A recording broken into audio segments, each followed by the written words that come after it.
what we're going to do with several of our programs today is actually move out together out on the battlefield and do the living history demonstrations at the points where some of that action took place nearly 151 years ago. This morning walk is about a half-mile long. We're going to be kind of going around the field out here behind you, off here to my left, stopping along the way to look at the fighting along the Nashville Pike on December 31st, 1862 from a number of different perspectives. There's 81,000 soldiers out here. How many perspectives do you think there are to cover? 81,000, because they're all individual human beings just like you and me, and everybody sees and experiences this thing in somewhat of a different way because we all carry, you know, something different to the party as we come in, don't we? It is a little chilly outside. We are going to be walking, not at a hugely brisk pace, but we'll be moving around. If you don't feel like you can do it, just hang out there and at least watch the demonstration. The fighting that takes place out in these fields on December 31st, 1862 during the afternoon. The Confederate Army of Tennessee under Braxton Bragg, 38,000 men strong, began the day at 6 o'clock in the morning with a massive strike against the Union right wing. It's only really the 29th North Carolina and a few companies from some of his other regiments that are with Rains, because his brigade has gotten hopelessly twisted and broken apart in these trees.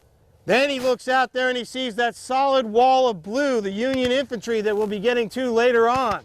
And beyond it, up on the rise of ground where the cemetery is and the railroad, and I'll point your attention over to that cannon crew sitting over there waiting, you've got massed Union artillery.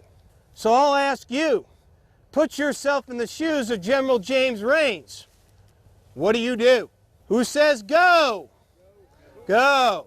Well, that's exactly what James Rains and his intrepid band do. They move out into the field, feeling confident that other units to their right and the left will emerge as well at the same time, but instead it is just them. And now turn your attention over to the cannon crew over there.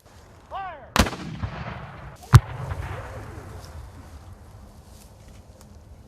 And right about now, a shell would be exploding over our heads, and about 15 of you would go down dead or ripped to shreds.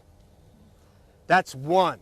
There were 38 guns that you could see from this position here that all opened up on you, as well as all the muskets that could reach us already along that line out there. General James Rains is killed almost instantly as he emerges from the trees, and this is just a tiny taste of what they received. If the Confederates are to win the battle outright here, they've got to take that road and cut the Union Army off from Nashville.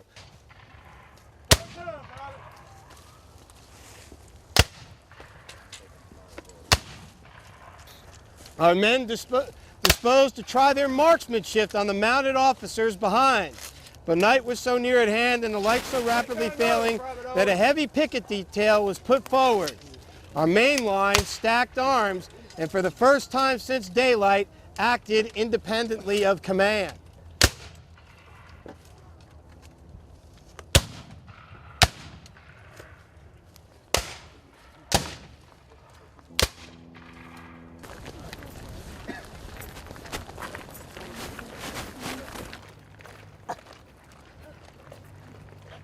When we were thinking as General James Rains and his men over there on the other side. And of course, you know, on this side of the field, there is a fair bit of anxiety going on as well, because don't let anybody tell you that every Union soldier here didn't know if they didn't hold this line, there was nothing behind them but a swollen Stones River, and they would be cut off from Nashville. So this is do or die time for the Union Army. Men like Eben Hannaford of the 6th Ohio Infantry, he describes how he felt as they were here on this road. He said there was no time for fear. Every eye strained forward on that line of dingy gray, with its banner broad-barred and faded, flaunting defiantly in the center, waving, reeling, checked completely as the full weight of our fire poured into their ranks.